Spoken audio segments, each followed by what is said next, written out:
Ramiz Mehdiyev uşaq evində böyümüş bir adamdır. Bunun həyatının müəyyən bir dövrü heç də məlum deyil. Bu Ramiz Mehdiyevin şəxsən özü deyil.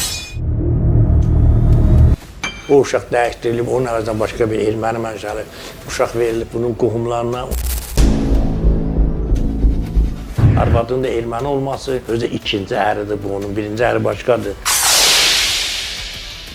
Heydər Əliyev şəxsi tapşırığını məni oradan buraxdılar. Yoxsa məni güllələyəcəkdi.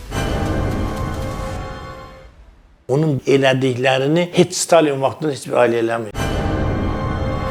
Ölkədə baş verən bütün hadisələrdə iki figur önəmli rol oynadı. O adam o işin içindən çıxdı həmin günü.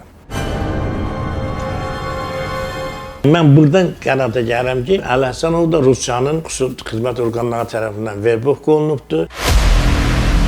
Mən özümə də etiraf eləmişdi ki, onlar Milli Şura %100 Rusiyanın proyektiydi. Bu Rüstəm İbrahim, bu məsələsi də Rusiyanın proyektiydi. Rafiq müəllim mənə dedi ki, Demokratik Ziyalılar İttifaqı. Bu Ramiz Mehdiyevin şəxsən özü deyil.